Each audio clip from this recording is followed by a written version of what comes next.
नमस्कार, आप देख रहे हैं द इंडिया टीवी और मैं आपके साथ ज्योति। मध्य प्रदेश में एमआईएम की जीत के बाद जिस तरह से एमआईएम में खुशी का माहौल दिख रहा है, खुद असदुद्दीन ओवैसी भी काफ़ी खुश नज़र आ रहे हैं। और जिस तरह से मध्य प्रदेश के निकाय चुनाव में उनके जो 7 पार्षद जीते हैं उसको लेकर सभी खुश हैं। और मध्य प्रदेश के खरगोन में जिस तरह से रामनवमी में जो हिंसा होती है, जिस तरह से वहाँ पर सांप्रदायिक जिस माहौल जो बनाया जाता है, आज वहीं से हिंदू प्रत्याशी जीतती हैं अरुणा उपाध्याय। और जिस तरह से ये भी कहा जा रहा है कि वो बहुजन भी हैं, अरुणा बाई भी कहा जा रहा है। तमाम जो चीज़ें उनको लेकर काफ़ी जानकारी भी निकल कर आ रही है। लेकिन इस जानकारी के लिए हम अपने सहयोगी सद्दाम से बात करते हैं कि उनके पास क्या जानकारी है।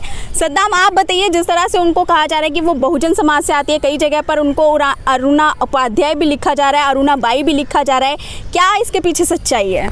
बिल्कुल ज्योति, देखिए जैसा कि आपने कहा कि वहाँ पर 3 प्रत्याशी जो है असदुद्दीन ओवैसी साहब के जीते हैं, तो ये कहीं ना कहीं बहुत ही बड़ी जो है जीत माना जा रहा है। और इससे पहले 4 जो है पार्षद जीते थे, अब 3 और जीत गए हैं। 7 पार्षद अब असदुद्दीन ओवैसी साहब के बन गए। लेकिन सबसे जो बड़ी बातें हैं और खरगोन की सबसे जो बड़ी दिलचस्प जो है बातें हैं, वो कहीं ना कहीं आज हर कोई इस पर चर्चा करना चाह रहे हैं। क्योंकि दरअसल जिस तरह से खरगोन के इंदौर में चूरी वाले को पिटाई से मार दिया जाता है वहाँ पर, और वहाँ पर पिटाई की जाती है चूरी बेचने वाले को लेकर। और उसके बाद जो है अगर आप जो है अब जैसे कि आपने कहा कि किस तरह से वहाँ पर खरगोन में जब हिंसा होती है तो वहाँ पर किस तरह से जो है असदुद्दीन ओवैसी साहब बोलते हुए नज़र आते हैं। और इसके बाद जहाँ पर चाहे भोपाल की बात करें, इंदौर की बात करें, और उसके बाद जो है रतलाम की बात करें, कई जगह पर जब इन सब सारी चीज़ों को लेकर जब बात होती है तो असदुद्दीन ओवैसी साहब करते हुए नजर आते हैं। रामनवमी में जैसे हिंसा होती है खरगोन में, और यही वो खरगोन है जहाँ पर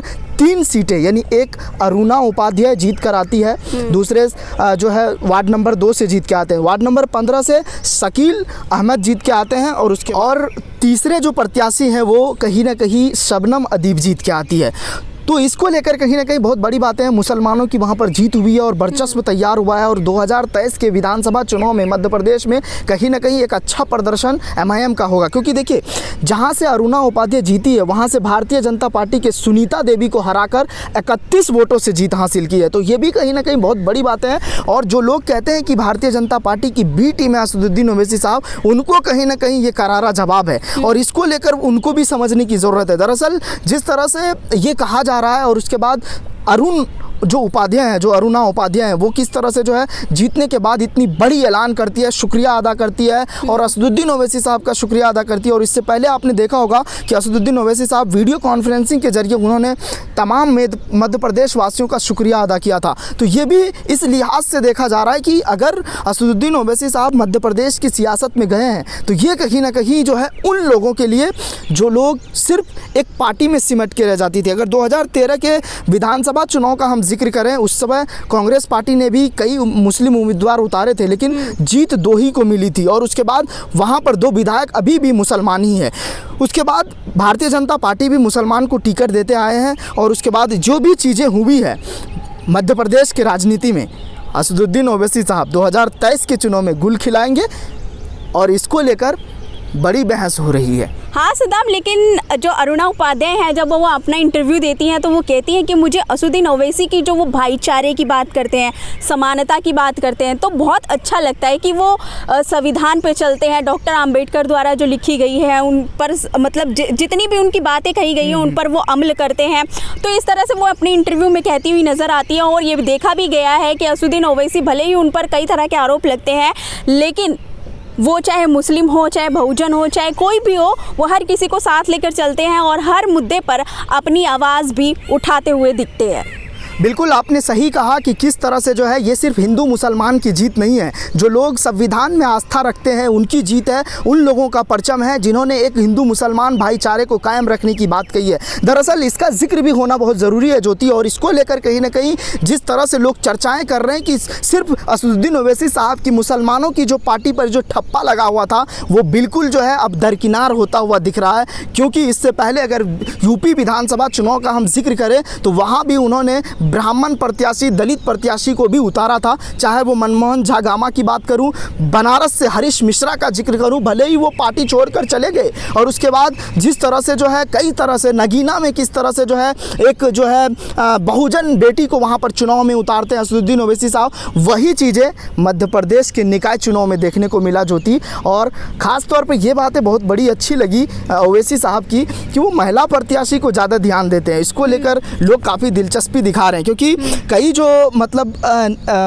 महिला जो MIM में नेता हैं या फिर वो कार्यकर्ता हैं वो किस तरह से कहते हुए नज़र आते हैं। इससे पहले की अगर हम बात करें ज्योति तो जो जिसमें 4 पार्षद जीत के आए थे, चाहे वो जबलपुर हो, खंडवा हो, बुरहानपुर हो, जबलपुर में 2 सीटें जीत के आए थे और उसमें उस वक्त भी एक पुरुष जो है MIM के जो है वो पुरुष प्रत्याशी जीते थे, 3 उस वक्त भी महिला थी और इस बार भी 2 जो है पुरुष प्रत्याशी जीते हैं और एक महिला है। तो महिला की संख्या ज़्यादा है अभी भी MIM में, तो ये कहीं ना कहीं बहुत बड़ी बातें हैं। और महिला को जिस तरह से असदुद्दीन ओवैसी साहब सर आँखों पे बैठा रहे हैं, ये कहीं ना कहीं उन इंसान के लिए एक संदेश है जो महिलाओं को कहते हैं कि सिर्फ बुरखे में नज़र आती है, मुसलमान महिलाओं को जो कहते हैं कि ये लोग घर से नहीं निकलते हैं। हालांकि एक जीता जागता सबूत वहाँ निकल कर के भी आई और घर से प्रचार प्रसार करके वो चुनाव भी जीती।